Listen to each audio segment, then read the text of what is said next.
आज का जो टॉपिक है वो बहुत ही ज्यादा इंपॉर्टेंट है। किसके पॉइंट ऑफ व्यू से? 11th तो है ही, 12th के पॉइंट ऑफ व्यू से भी बहुत ज्यादा इंपॉर्टेंट है। मैं कुछ आपको आज फॉर्मूले, एक सेकेंड,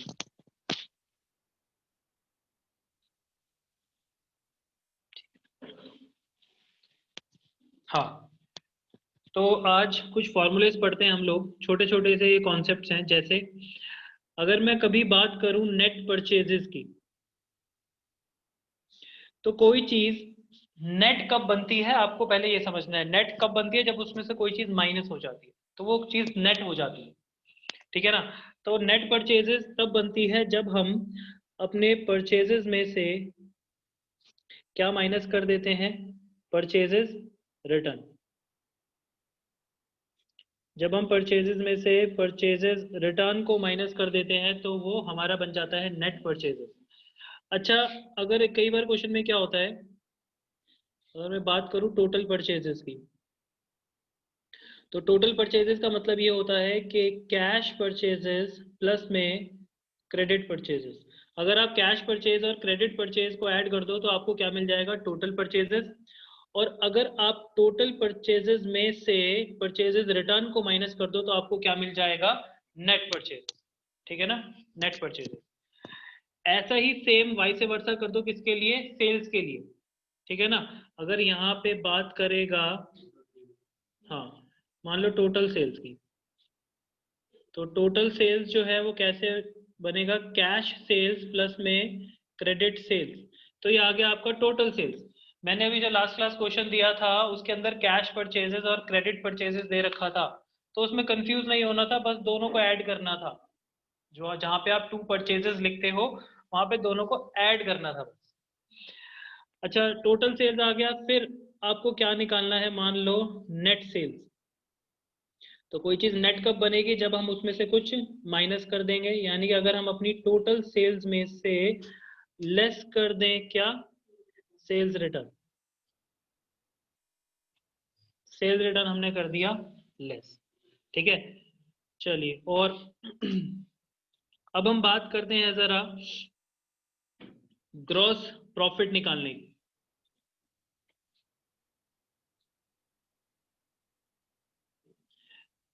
ग्रॉस प्रॉफिट कैसे आता है? अगर मैं सेल्स में से, रुक जाओ, अभी ग्रॉस प्रॉफिट का फॉर्मूला बाद में लिखता हूँ, इससे पहले एक फॉर्मूला और समझाना है मुझे। पहले वो समझ लेते हैं, फिर ये सारे फॉर्मूले हो जाएंगे। जो सबसे इंपॉर्टेंट फॉर्मूला है इस चैप्टर के अंदर वो है ये cost of goods sold. Cost of goods sold, ये बहुत ध्यान से समझना। इस फॉर्मूले के नाम के अंदर ही इसका मतलब छुपा है।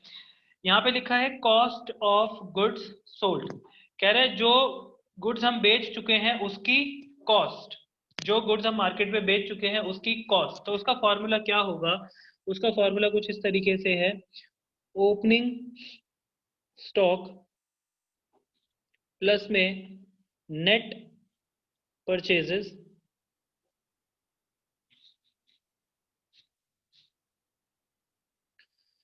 प्लस में डायरेक्ट एक्सपेंसेस और माइनस में क्लोजिंग स्टॉक। स्टॉक का दूसरा नाम इन्वेंट्री भी होता है। अब यहाँ पे बहुत ध्यान से सुनना। अगर आप इस वाले फॉर्मूले को मैच करो लास्ट क्लास वाले फॉर्मूले से, लास्ट क्लास हमने एक फॉर्मूला पढ़ा था, दैट इज परचेजेस एडजस्टेड का फॉर्मूला। तो परचेजेस एडजस्टेड का जो फॉर्मूला था वो क्या था? Opening stock plus net purchases minus closing stock. और ये वाला जो आज हम फॉर्मूला पढ़ रहे हैं वो हम फॉर्मूला पढ़ रहे हैं कॉस्ट का। तो उसमें ओपनिंग स्टॉक भी है, नेट परचेजेस भी है, क्लोजिंग स्टॉक भी है। बस एक चीज और ऐड ऑन हो गई, वो है डायरेक्ट एक्सपेंसेस। सर, इन दोनों में सिर्फ एक चीज के आ जाने से इतना बड़ा डिफरेंस कैसे आ गया? नाम ही बदल गया। देखो भाई, आप कॉस्ट कैसे निकाल सकते हो? किसी चीज की कॉस्ट कैसे निकालते हैं? जब हमारे पास उसके एक्सपेंसेस का पता हो, है ना। इससे पहले वाले फॉर्मूले में तो हम मटेरियल कंज्यूम्ड निकाल रहे थे कि हमने जो मटेरियल खरीदा पूरे साल भर में कितना कंज्यूम कर लिया, यूज कर लिया, तो वो था परचेज एडजस्टेड। लेकिन उसी फॉर्मूले को थोड़ा सा ऐड ऑन किया, हम क्या निकाल रहे हैं, जो गुड्स हम मार्केट में बेच चुके हैं उसकी कॉस्ट क्या है, कीमत क्या है। तो जहां पे कॉस्ट वर्ड आता है वहां पे खर्चों का होना कंपलसरी है भाई, खर्चे नहीं होंगे तो कॉस्ट का नहीं पता चलेगा ना। तो इसलिए हमने उसी कल वाले फॉर्मूले में सिर्फ एक चीज और ऐड कर दी, हमारे डायरेक्ट एक्सपेंसेस। एक्सपेंसेस को ऐड करने का मतलब ही क्या हो गया कि अब जो भी बैलेंस आएगा वो आएगा क्या, कॉस्ट आएगी जो गुड्स हम मार्केट में बेच चुके हैं। अब एक बात याद रखना, बहुत ध्यान से सुनना, 11th क्लास के लिए बहुत बड़े बड़े टॉपिक होते हैं, इससे थोड़ा डेप्थ में जाते हैं। कंपनी जब भी अपने पास स्टॉक रखती है ना, अपने अकाउंट्स में जो स्टॉक रखा होता है वो हमेशा कॉस्ट प्राइस पे होता है, कभी भी सेलिंग प्राइस पे नहीं होता। लाइक अगर आप अपने गोडाउन के अंदर जो भी आपने गुड्स को स्टोर करके रखा है, आप उसको अपने बुक्स में जब उसकी एंट्री करते हो तो आप कॉस्ट प्राइस में करते हो, ना कि सेलिंग प्राइस में, ये याद रखो। तो ये जो मेरे पास ओपनिंग स्टॉक है ये भी कॉस्ट प्राइस पे होगा, ये जो मेरे पास क्लोजिंग स्टॉक है ये भी मेरे पास कॉस्ट प्राइस पे ही होगा, और जो मेरे पास नेट परचेजेस है, जो मैंने और गुड्स खरीदे हैं, वो भी कॉस्ट प्राइस पर ही होगा। अब मैंने ये भी कॉस्ट है, ये भी कॉस्ट है, और उसमें से मैंने क्या ऐड कर दिया, और ज्यादा खर्चा मैंने ऐड कर दिया, एक्सपेंसेस को भी ऐड कर दिया।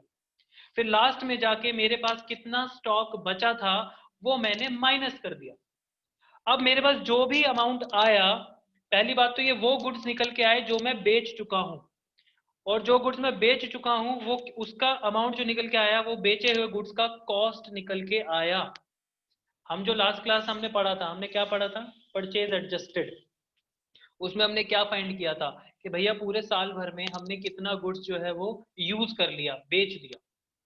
जैसे मैंने बताया था कि पिछले साल का गुड्स बचा था 50,000, इस साल भी बेचेंगे उसको, तो 50,000 का ओपनिंग स्टॉक, 4.5 लाख का हमने गुड्स और खरीदा, टोटल गुड्स बेचने के लिए हमारे पास कितने का हो गया, 5 लाख का। ईयर के एंड में जाके हमारे पास 50,000 का गुड्स बच गया, तो पूरे साल भर में कितना बेच दिया, 4.5 लाख, है ना। तो यहाँ पे भी तो सेम हो रहा है, बस यहाँ पे एक चीज ऐड क्या हो गई, एक्सपेंस। एक्सपेंस के ऐड होते ही हमें क्या पता चल गया, जो गुड्स हमने मार्केट में बेचे हैं उसकी कॉस्ट कितनी थी, बस यही चेंज था। बोलो। सेल करने में तो बेचने में फर्क है नहीं, तो फिर यहाँ पे आपने इसको अलग क्यों कर दिया, हमारे को पहले तो कॉस्ट पता चल रही थी कितना है बेचना, नहीं पहले टोटल कॉस्ट पता नहीं चल रही थी क्योंकि हमने उसमें खर्चे ऐड नहीं किए थे, इसमें मैंने खर्चे भी ऐड किए हैं, इसके अंदर मैंने फ्रेट, कैरेज, कार्टेज, वेजेस सब कुछ ऐड कर दिया। सर हमारा फिर उसके अंदर जो ग्रॉस प्रॉफिट निकाल रहे थे उसके अंदर सारा तो पता चलेगा। अच्छा ट्रेडिंग अकाउंट की बात कर रहे हो, हाँ ये वही है। हाँ तो फिर इसका यहाँ पे सर आपने ये क्यों बनवाया है, तो ये ट्रेडिंग अकाउंट ही, ट्रेडिंग अकाउंट के अंदर आपको डायरेक्ट आप ग्रॉस प्रॉफिट निकालते हो, यहाँ पे आप ग्रॉस प्रॉफिट नहीं निकाल रहे हो, यहाँ पे सिर्फ आप कॉस्ट ऑफ गुड्स सोल्ड निकाल रहे हो। आपकी बात बिल्कुल सही है, आप ये कह रहे हो कि सर देखो अगर आप इसकी जगह ट्रेडिंग अकाउंट बनवाते हो तब भी आप यही तो करते हो, क्या कि आप यहाँ पे लिखते हो टू ओपनिंग स्टॉक, आप यहाँ पे लिखते हो टू नेट परचेजेस, मतलब रिटर्न उसमें से माइनस हो जाता है, आप यहाँ पे लिखते हो सारे के सारे डायरेक्ट एक्सपेंसेस, और आप यहाँ पे लिखते थे बाय सेल्स, और यहाँ पे आता था बाय क्लोजिंग स्टॉक, है ना। आपने अगर ध्यान दिया हो तो इस पूरे क्वेश्चन, इस एंट्री फॉर्मूले के अंदर कहीं भी सेल्स नहीं है, क्योंकि सेल्स तो हो ही नहीं सकता ना, हम बात किसकी कर रहे हैं, कॉस्ट की। अगर मैं सेल ले आऊंगा तो प्रॉफिट ही निकल जाएगा डायरेक्ट। सेल का मतलब क्या होता है, इनकम। हम इनकम थोड़ी ना निकाल रहे हैं, हम क्या निकाल रहे हैं, जो गुड्स हमने मार्केट में बेचा उसके ऊपर खर्चा कितना हुआ, कॉस्ट। प्रॉफिट निकाल रहे हैं, कॉस्ट, कॉस्ट कीमत, प्रॉफिट नहीं निकाल रहे हैं। जो माल मैंने मार्केट में बेचा ना, जो सेल किया उसकी कीमत कितनी थी, कितने का पड़ा मुझे वो, तो क्लोजिंग स्टॉक का मतलब बताना है, जो ईयर के एंड में हमारे पास स्टॉक बच जाता है, स्टॉक बच गया, हाँ, और उसको माइनस कर दिया, माइनस कर दिया, तो ये टोटल स्टॉक में से अगर मैंने बचा हुआ स्टॉक माइनस कर दिया तो जो अमाउंट आएगा वो उसी स्टॉक का तो आएगा जो बिक चुका है। हाँ क्लियर। वो तो सारे खर्चे माइनस करने के बाद सेल में से, इनकम में से जब सारा खर्चा माइनस कर देते हो, किसी भी बिजनेस की मेन इनकम सेल ही तो है, हाँ ठीक है ना। एक्सपेंस सेल, सेल इनकम है, इनकम माइनस एक्सपेंसेस, तभी तो प्रॉफिट आता है। बट हम प्रॉफिट की बात नहीं कर रहे, हम सिर्फ कॉस्ट की बात कर रहे हैं, ठीक है। तो यहाँ पे ये बिल्कुल ट्रेडिंग अकाउंट के ही जैसा है। ट्रेडिंग अकाउंट की जो डेबिट साइड होती है ना, ये वाली साइड, ये पूरी की पूरी हमारे लिए एक एक्सपेंस है, यानी खर्चा, यानी कॉस्ट, ठीक है ना। तो ये गुड्स के ऊपर जो हमारा खर्चा होता है, ये पूरा का पूरा डेबिट साइड है ट्रेडिंग अकाउंट का। अब उसमें से अगर मैं क्लोजिंग स्टॉक को माइनस कर दूं, यानी कि ये मेरा टोटल स्टॉक है खर्चे के साथ, ये मेरा टोटल खर्चा है, उसमें से मैंने बचे हुए स्टॉक को माइनस कर दिया, तो मुझे पता चल जाएगा कि मार्केट में मैंने जितना गुड्स बेचा है उसके ऊपर खर्चा कितना हो। क्लियर है? तो ये था मेरा सीओजीएस, यानी कि सीओजीएस शॉर्ट फॉर्म में बोलते हैं, कॉस्ट ऑफ गुड्स सोल्ड इसकी फुल फॉर्म है। तो यहाँ पे ये फॉर्मूला आप ट्रेडिंग अकाउंट से भी बना सकते हो और उसके बिना भी। अब एक बात बहुत ध्यान से सुनना, कॉस्ट ऑफ गुड्स सोल्ड किसको मिलाकर बनता है? ये बनता है ट्रेडिंग अकाउंट की पूरी डेबिट साइड को मिलाकर, और ट्रेडिंग अकाउंट की क्रेडिट साइड का सिर्फ क्या होता है इसमें, क्लोजिंग स्टॉक। अगर क्वेश्चन के अंदर आपको सारे आइटम्स गिवन है, आपको opening stock, net purchases, direct expenses में वेजेस गिवन है, कैरेज इनवर्ड गिवन है, और अलग से उन्होंने दे रखा है कॉस्ट ऑफ गुड्स सोल्ड, तो आप क्या करोगे? आपको इन्हीं सभी, ये जितने भी आइटम्स हैं जो के इंक्लूड होते हैं कॉस्ट ऑफ गुड्स सोल्ड के फॉर्मूले के अंदर, उनको इग्नोर कर देना। आपको सिर्फ क्या करना है, ट्रेडिंग अकाउंट के अंदर फिर ना तो ओपनिंग स्टॉक आएगा, ना ही परचेजेस, ना ही एक्सपेंसेस, ना ही क्लोजिंग स्टॉक, सिर्फ एक चीज आएगी, वो भी आएगी to cost of goods sold. सिर्फ आप क्या लिखोगे बच्चों, ट्रेडिंग अकाउंट के डेबिट साइड में कॉस्ट ऑफ गुड्स सोल्ड। कुछ बच्चों का फिर यहाँ पे सवाल आया, सर डेबिट साइड ही क्यों, क्रेडिट साइड लिख दो। क्रेडिट साइड इनकम होती है, डेबिट साइड खर्चा, कॉस्ट क्या है, खर्चा, तो कहाँ पे आएगी, डेबिट साइड पे, ठीक है ना। अब यहाँ पे सारी चीजें तो इंक्लूड थी, सिर्फ एक चीज इंक्लूड नहीं होती कॉस्ट में, वो क्या है, बाय सेल्स। सेल्स कभी भी कॉस्ट में इंक्लूड नहीं होती। तो अगर आपको सीओजीएस दिख जाए तो ये बाकी सारी चीजें इग्नोर आप कर सकते हो, वो नहीं आएंगी, सिर्फ क्या आएगा, कॉस्ट ऑफ गुड्स सोल्ड, और यहाँ पे क्या होगा, बाय सेल्स, ठीक है। अब बहुत ध्यान से सुनना, अगर यहाँ पे मान लो मेरी कॉस्ट है 10 लाख रुपए, और मेरी जो सेल्स है वो है मान लो 15 लाख रुपए, इनकम कितनी है 15 लाख, खर्चा कितना है 10 लाख, तो बताओ प्रॉफिट कितना हुआ, 5 लाख। तो हमारा जो ग्रॉस प्रॉफिट आया वो कितना आया, 5 लाख रुपए। एक फॉर्मूला आपने खुद बना लिया। क्या फॉर्मूला बनाया आपने खुद? अगर हमें कभी भी ग्रॉस प्रॉफिट फाइंड करना हो तो हम सेल्स में से क्या माइनस कर सकते हैं, COGS, यानी कि कॉस्ट ऑफ गुड्स सोल्ड। अगर हम सेल्स में से कॉस्ट ऑफ गुड्स सोल्ड को माइनस कर दे तो हमें क्या मिल जाएगा बच्चों, ग्रॉस प्रॉफिट या फिर ग्रॉस लॉस। उल्टा कर दो, 15 लाख कॉस्ट कर दो, 10 लाख सेल कर दो, 5 लाख का ग्रॉस लॉस होगा, वो यहाँ पे आ जाएगा बाय ग्रॉस लॉस। अब कभी कभार क्वेश्चन में क्या होता है, आपको कहता है कि फाइंड करना है सेल्स, क्या फाइंड करना है, सेल्स, आपको ग्रॉस प्रॉफिट दे देगा, आपको सीओजीएस दे देगा। तो भैया सेल्स फाइंड करने का बड़ा सिंपल सा फॉर्मूला खुद ही बना लो।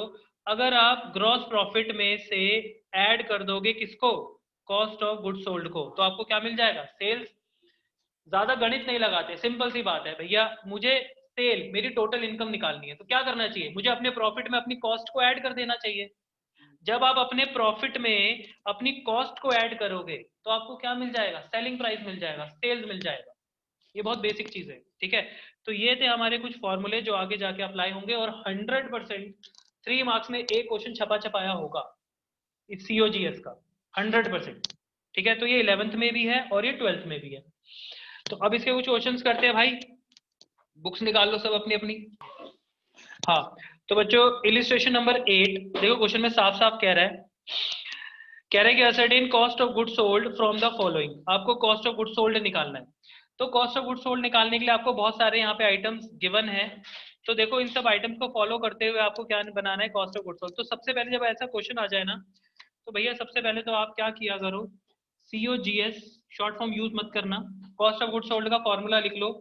क्या था, ओपनिंग स्टॉक प्लस में नेट परचेजेस प्लस में डायरेक्ट एक्सपेंसेस माइनस में क्लोजिंग स्टॉक। ये हमारा फॉर्मूला था, ये हमने लिख लिया। अब जरा क्वेश्चन के अंदर देखते हैं हमें क्या क्या मिल रहा है इसमें से। तो क्वेश्चन के अंदर सबसे पहले दे रखा है इनडायरेक्ट एक्सपेंसेस। इनडायरेक्ट एक्सपेंसेस का कोई यूज नहीं है, इग्नोर कर दो, क्योंकि ट्रेडिंग अकाउंट के अंदर सिर्फ डायरेक्ट एक्सपेंसेस आते हैं। उसके बाद दे रखा है सेल्स, कोई यूज नहीं है इनकम का, कॉस्ट निकालने के लिए इनकम का सहारा नहीं लेंगे, छोड़ दो। रिटर्न इनवर्ड, रिटर्न इनवर्ड होती है सेल्स रिटर्न, इग्नोर, ठीक है, इनवर्ड को सेल्स रिटर्न बोलते हैं, अंदर की तरफ माल वापस आया, inward sales return. Sales return का दूसरा नाम है रिटर्न इनवर्ड, ये याद लिख लो उसके आगे चल। ओपनिंग इन्वेंट्री, ओपनिंग स्टॉक हमें गिवन है, हमें चाहिए 16,000 रुपए का, तो ओपनिंग स्टॉक मुझे मिल गया, मैंने लिख लिया 16,000 रुपए। उसके बाद आगे क्वेश्चन में और क्या कह रहा है, कह रहा है डायरेक्ट एक्सपेंसेस बिल्कुल चाहिए, डायरेक्ट एक्सपेंसेस मिल गए मुझे 18,600 रुपए के, मैंने ऐड कर दिए 18,600 रुपए डायरेक्ट एक्सपेंसेस। उसके बाद नेट परचेजेस, अब देखो यहाँ पे कितना अच्छा कंफ्यूज किया है बच्चों को, यहाँ पे नेट परचेजेस दे रखा है और नीचे रिटर्न आउटवर्ड, परचेज रिटर्न का दूसरा नाम होता है रिटर्न आउटवर्ड, ये याद रखना, परचेज रिटर्न का दूसरा नाम रिटर्न आउटवर्ड। तो कुछ बच्चे कहते हैं सर देखो 72,000 है, 8,000 उसमें से माइनस कर दो, यहाँ पे वो गलत हो जाएंगे। अब यहाँ पे क्यों गलत हो जाओगे आप, सर आपने तो कहा था रिटर्न हमेशा माइनस होते हैं, मैंने क्या कहा था कि किसी भी चीज को नेट बनाने के लिए उसमें से रिटर्न्स माइनस कर दो, है ना। यहाँ पे ऑलरेडी आपको क्या दे रखा है बच्चों, नेट दे रखा है, तो ऑलरेडी आपको नेट परचेजेस दे रखा है, इसका मतलब ये हुआ कि ऑलरेडी उसमें से माइनस है, आपको अलग से माइनस नहीं करना भाई। ये अगर ऑलरेडी आपको नेट परचेजेस दे रखा है, इट मींस जो आपकी टोटल परचेज है ना, फिर वो 72 + 8 की होगी, 80 होगी, ठीक है ना। तो उसमें से ऑलरेडी माइनस है, नेट परचेजेस हमें दे रखा है ऑलरेडी कितना 72,000, तो हम यहाँ पे ऐड कर देंगे 72,000 रुपीज। और क्वेश्चन के अंदर लास्ट में दे रखा है क्लोजिंग इन्वेंट्री, इन्वेंट्री मतलब स्टॉक, तो यहाँ पे माइनस कर दो 28,000 रुपए। आपका कॉस्ट ऑफ गुड्स सोल्ड आ गया कितने का, चीटिंग करके, चीटिंग कर लिया हमने बुक में से, और ये आ गया 78,600। क्लियर, ठीक है। अब इसके बाद इलिस्ट्रेशन नंबर 9, और इस पे मार्क करो एज मोस्ट इंपॉर्टेंट इलिस्ट्रेशन, ये कई बार एज इट इज बुक में छपी हुई आ जाती है पेपर में भाई। हाँ, इलिस्ट्रेशन नंबर 9, तो इलिस्ट्रेशन नंबर 9 में क्या कह रहा है, कह रहा है calculate gross profit when total purchases during the year is ₹8 lakh. आपको कह रहा है ग्रॉस प्रॉफिट आपको कैलकुलेट करना है, इस क्वेश्चन के अंदर क्या फाइंड करना है, ग्रॉस प्रॉफिट। कह रहा है कब, जब आपकी जो टोटल परचेज है, इस बार नेट नहीं दे रखी, इस बार टोटल दे रखी है, ठीक है ना। तो टोटल परचेज है 8 लाख, उसमें रिटर्न आउटवर्ड परचेज रिटर्न है 20,000, डायरेक्ट एक्सपेंसेस है 60,000, बस इतनी चीजें। और आगे कह रहे हैं 2/3 of the goods are sold for ₹6,10,000। अब यहाँ बहुत ध्यान से सुनना, इस क्वेश्चन के अंदर ना तो हमें गिवन है ओपनिंग स्टॉक, है ना ही हमें गिवन है क्लोजिंग स्टॉक, जो चीजें गिवन नहीं है उसको हमने मान लिया जीरो, उसको क्या मान सकते हैं हम, जीरो। जरूरी नहीं है कि हर एक बिजनेस में ओपनिंग स्टॉक हो भाई, खत्म हो गया लास्ट ईयर नहीं बचा स्टॉक, तो इस साल हम उसे ओपन नहीं कर पाए। जरूरी नहीं है कि हर एक बिजनेस में क्लोजिंग स्टॉक बचे, क्या जरूरी है कि माल बचे ईयर के एंड में, बिक गया भाई सारा, है ना। तो क्लोजिंग स्टॉक और ओपनिंग स्टॉक तो हो सकते हैं जीरो, लेकिन परचेजेस और डायरेक्ट एक्सपेंस वो तो देगा क्वेश्चन में, अगर ये सब गाइड कर देगा तो। कभी कभार ऐसा होता है कि डायरेक्ट एक्सपेंस भी जीरो कर देता है, तो घबराने वाली कोई बात नहीं है, जीरो मान लें। तो कैसे काम करेगा, ऐसा होगा नहीं, मैं बता रहा हूँ, कंफ्यूज करने के लिए कभी दे देते, वो क्वेश्चन है ना बेटा, रियल लाइफ में तो ऐसा हो ही नहीं सकता, क्वेश्चन तो कुछ भी कर देगा। तो अब यहाँ पे जो आपको निकालना है वो निकालना है ग्रॉस प्रॉफिट।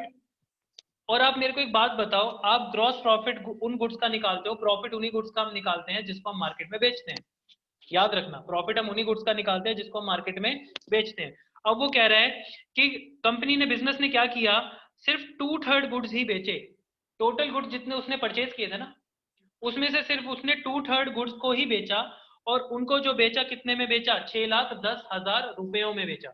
यानी कि ये जो 6,10,000 रुपए है ना, ये सेलिंग प्राइस है। सेलिंग प्राइस का मतलब क्या हुआ कि इसके अंदर कॉस्ट भी है प्लस प्रॉफिट भी है। 6,10,000 रुपए अगर आप मार्केट में सेल कर रहे हो तो कॉस्ट प्राइस पे थोड़ा ना करोगे, है ना। तो अब जरा देखते हैं कितना प्रॉफिट है हमारे पास। तो ये है हमारे पास इलिस्ट्रेशन नंबर 9। तो भैया सबसे पहले तो आपको फाइंड करना है ग्रॉस प्रॉफिट, लेकिन उसके लिए हम निकाल लेते हैं अपना जरा COGS, cost of goods sold. तो कॉस्ट ऑफ गुड्स सोल्ड यानी कि हम उस गुड्स की कॉस्ट निकाल रहे हैं जो हमें मार्केट में बेचना है। तो यहाँ पे हमारे पास है टोटल परचेजेस, 8 लाख रुपए की टोटल परचेजेस है, जिसमें से हम माइनस करेंगे 20,000 रुपए परचेज रिटर्न दे रखा है, और डायरेक्ट एक्सपेंस हमें कितना दे रखा है 60,000 रुपए। यही तो है formula cost of goods sold का। मैंने क्या कहा ओपनिंग स्टॉक और क्लोजिंग स्टॉक जीरो है क्वेश्चन के अंदर। हाँ जीरो मान लो ना, बाकी चीजें तो दे रखी हैं। तो बाकी नेट परचेज और एक्सपेंसेस दे तो रखा है, कॉस्ट आ तो गई बस। अच्छा 8 लाख माइनस कहाँ है? 20,000 माइनस कर रखे मैंने। आपने 8 लाख माइनस 20,000 की है ना, वो नेट परचेजेस है ना भाई, परचेजेस में से परचेज रिटर्न माइनस नहीं करोगे, ठीक है। तो 8,40,000 हमारा हो गया कॉस्ट ऑफ गुड्स सोल्ड।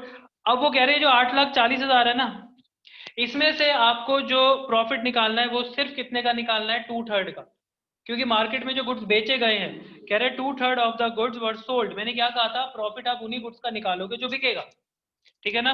तो ये जो पूरा दे रखा है ना 8,40,000, ये 100% जो हमारे पास गुड्स है ये उसकी कॉस्ट है, ठीक है। हमने ये सारा तो बेचा नहीं है, वो कह रहे हैं हमने सिर्फ अभी कितना बेचा है 2/3। तो जरा 2/3 गुड्स जो हमने बेचा है, बहुत ध्यान से सुनना, यहाँ पे हम निकालते हैं कॉस्ट ऑफ 2/3 गुड्स। भैया ये 100% गुड्स की कॉस्ट है, मतलब टोटल जो हमारे पास स्टॉक रखा हुआ है ये उसकी कॉस्ट है 8,40,000, लेकिन हम टोटल में से 8,40,000 में से सिर्फ कितना बेच रहे हैं 2/3 बेच रहे हैं। तो 8,40,000 में से जो कॉस्ट है हमें कितने की चाहिए, सिर्फ 2/3 की कॉस्ट चाहिए, जो कि आ गई कितनी 5,60,000 रुपए। अब बहुत ध्यान से सुनना, कह रहे हैं कि भैया जो मार्केट में हमने गुड्स बेचा है ना, 2/3 जो गुड्स बेचा है 6,10,000 रुपए में, वो बिजनेस को कितने का पड़ रहा था 5,60,000 रुपए में, यानी कि उसने जो ज्यादा पैसे कमाए हैं वो प्रॉफिट है। तो हमें क्या निकालना था, हाँ ग्रॉस, हाँ प्रॉफिट ऑफ 2/3 गुड्स। तो सीधी सी बात है 6,10,000 सेलिंग प्राइस है, उसमें से मैंने कॉस्ट प्राइस को माइनस कर दिया 5,60,000, मेरे पास कितना प्रॉफिट आ गया 50,000 रुपए मेरे पास प्रॉफिट आ गया, ग्रॉस प्रॉफिट। क्लियर है, मैंने सेलिंग प्राइस में से कॉस्ट प्राइस को माइनस किया। कॉस्ट प्राइस हमने कैसे निकाला, हमें टोटल गुड्स का कॉस्ट प्राइस दे रखा था, उसमें से हमने 2/3 का कॉस्ट प्राइस निकाल लिया, खत्म क्वेश्चन, यही था। अब करते हैं next.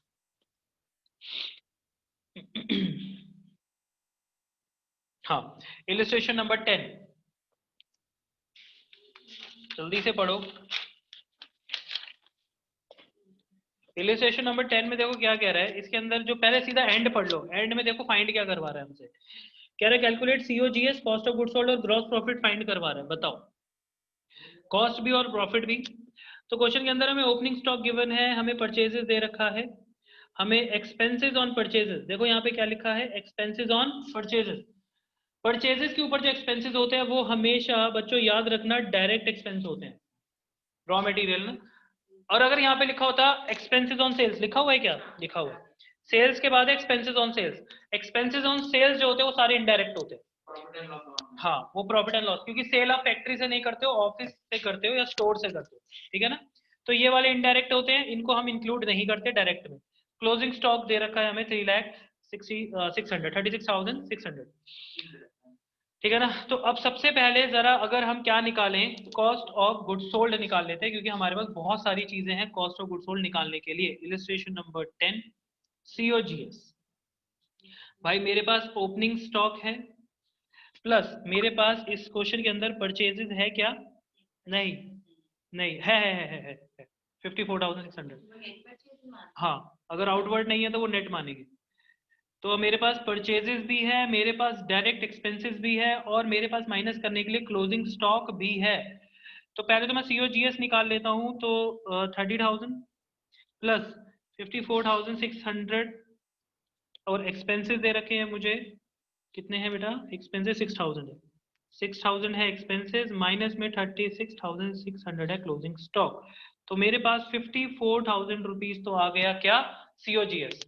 Cost of goods sold आते ही उसने कहा ग्रॉस प्रॉफिट निकालो, ग्रॉस प्रॉफिट का मैंने आपको एक फॉर्मूला बताया था, सेल्स में से माइनस कर दो सीओजीएस को, कॉस्ट को माइनस कर दो, सेल्स में से प्रॉफिट आ जाएगा।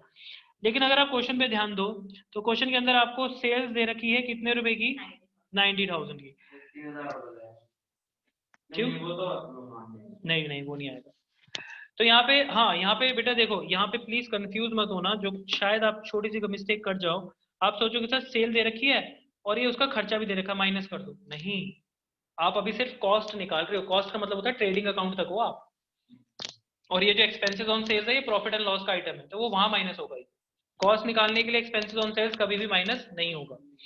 तो यहाँ पे सिर्फ सीधा सेल्स लिख दो 90,000 और उसमें से माइनस कर दो कितना, 54,000। तो ये हमारा कितना आ गया, 36,000 ग्रॉस प्रॉफिट। खत्म question. Question number 11, illustration number 11, ये सारी मुझे ही करवानी पड़ेंगी भाई। चल करवा दो ना। हाँ 11 होमवर्क में, 12 13 ये बहुत ज्यादा इंपॉर्टेंट है भाई, 14 15 ठीक है। चलो इलिस्ट्रेशन नंबर 11 होमवर्क में देंगे, देखते हैं आप कितना दिमाग लगा पाते हो। इलिस्ट्रेशन नंबर 12 करते हैं, और ये भी काफी इंपॉर्टेंट इलिस्ट्रेशन है।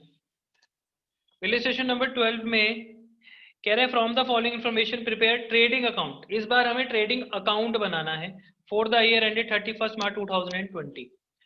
तो देखो भैया, ट्रेडिंग अकाउंट बनाने के लिए कुछ चीजें बहुत कंपलसरी होती है। सबसे ज्यादा जरूरी चीज है सेल्स। बिना सेल्स के ट्रेडिंग अकाउंट का कोई भी अकाउंट नहीं बन पाएगा, क्योंकि सेल्स हमारी मेन इनकम है, मेन प्रॉफिट है, तो सेल का होना कंपलसरी। अब देखते हैं क्या क्या है इसमें। ओपनिंग स्टॉक है, परचेजेस है, क्लोजिंग स्टॉक है, वेजेस है, फ्रेट इनवर्ड है, कैरेज इनवर्ड है। लेकिन जिस चीज का डर था वही नहीं है, क्या नहीं है, सेल्स। यानी कि अब हमें सेल्स फाइंड करनी है। चलिए सेल्स फाइंड करनी है, और कह रहा है gross profit on sales is 20%। Gross profit हमें सेल पे दे रखा है 20%। तो ये भी एक कॉन्सेप्ट है, ये मैंने जर्नल में सिखाया था, अब दोबारा रिवाइज करवाऊंगा उसको।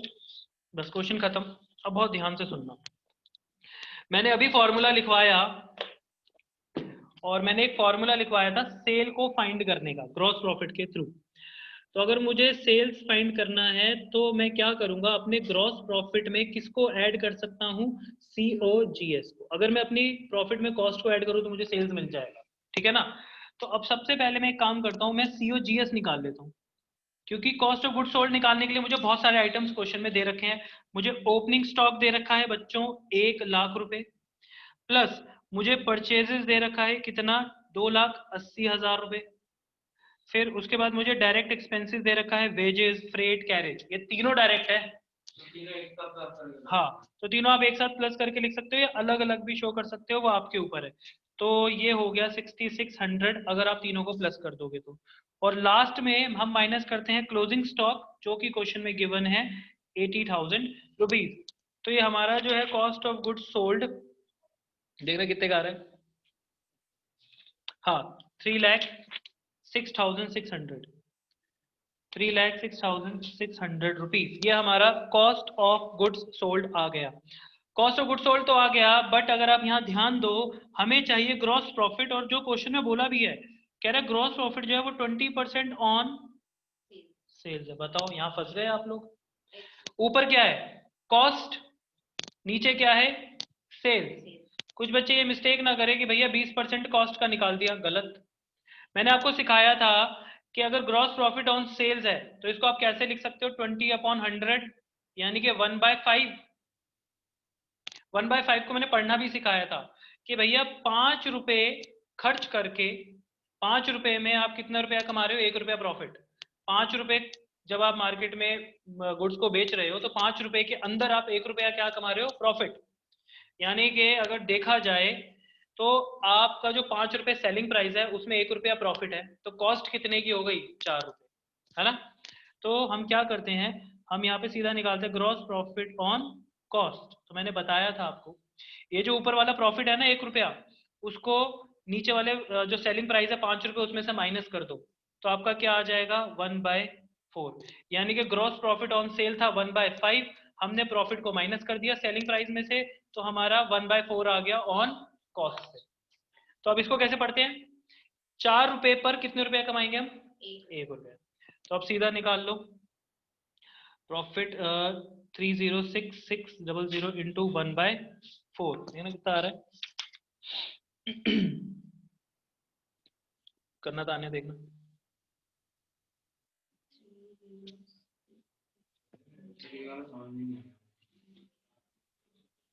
7665 ठीक, तो 76,650 बताऊंगा फिर कुछ। 76,650 हमारा ग्रॉस प्रॉफिट आ गया। अब एक बात बताओ, हमारे पास दोनों चीजें, सेल्स फाइंड करना था, आपके पास ग्रॉस प्रॉफिट भी है कितना 76650 प्लस आपके पास कॉस्ट ऑफ गुड्स सोल्ड भी है 306600। तो आपका जो सेल्स है वो कितना आ गया, वो आ गया आपके पास 3,83,250 रुपीज। भैया ट्रेडिंग अकाउंट बनाने के लिए हमारे पास एक ही चीज मिसिंग थी, वो क्या था, सेल्स। अब यहाँ पे आपने फाइंड कर लिया सेल्स, तो आप ट्रेडिंग अकाउंट में यहाँ पे क्या लिख सकते हो, बाय सेल्स। बाकी सारे आइटम्स को पुट करो, आंसर क्वेश्चन हो गया आपका सॉल्व। इवन इस क्वेश्चन में तो ग्रॉस प्रॉफिट निकालने की भी जरूरत नहीं है, ऑलरेडी आपने पहले ही निकाल लिया ग्रॉस प्रॉफिट, यही आएगा, प्लस माइनस करके भी देखोगे तब भी क्लियर है। अगर ये जो प्रॉफिट है, अगर ये सेल्स पे दिया था आंसर, तो वो वाला भी लिख देते हैं ना, ऐसा जरूरी तो नहीं है कॉस्ट वाला ही चाहिए। ना ना ना, वो अगर ये कॉस्ट ऑफ गुड्स सोल्ड की जगह सेल्स होता और प्रॉफिट ऑन सेल्स होता तो आप डायरेक्ट निकाल सकते थे 20%। ठीक है, ठीक है, ये वाला कॉन्सेप्ट हो गया आपका। ठीक है, बस यही सबसे इंपॉर्टेंट कॉन्सेप्ट था, मोस्ट इंपॉर्टेंट कॉन्सेप्ट भाई, तो ये याद रखें आप लोग। इलिस्ट्रेशन नंबर 12, और ये इस पे प्लीज मार्क कीजिए मोस्ट इंपॉर्टेंट इलिस्ट्रेशन। ठीक है, तो अब आगे के जो इलिस्ट्रेशन है 13 14 ये इसी के ऊपर बेस्ड है और ये आपसे हो जाएगा, इसमें कोई बड़ी बात नहीं है। अच्छा एक चीज और, एक सिंपल सी कैलकुलेशन जो हर बार 11th में देखने को मिलती है वो ये 33 1/3%। अगर आप इसको सॉल्व करो तो ये 1/3 आएगा हमेशा। कैसे, इसको इंटू करो 99, उसमें 1 प्लस कर दो 100, तो 100/3%। जो परसेंट होता है वो अपॉन में 100 होता है ना, 100 से 100 कैंसिल हो गया, कितना आ गया आपका 1/3। तो ये हमेशा 1/3 ही आएगा। तो ये वाली कैलकुलेशन सबसे ज्यादा दे रखी होती है 11th क्लास में, तो इसको डायरेक्ट कितना लिखते हैं 1/3, बस यही था। तो इलिस्ट्रेशन नंबर 13 14 आपका होमवर्क है। हमारा ट्रेडिंग अकाउंट कंप्लीट हो चुका है पूरे तरीके से, अब इसके अंदर कोई कॉन्सेप्ट नहीं बचा, सारे मैंने करवा दिए। अब नेक्स्ट क्लास से हम करेंगे प्रॉफिट एंड लॉस अकाउंट और बैलेंस शीट। क्लियर है, किसी को डाउट है तो पूछो, अदरवाइज क्लास अप।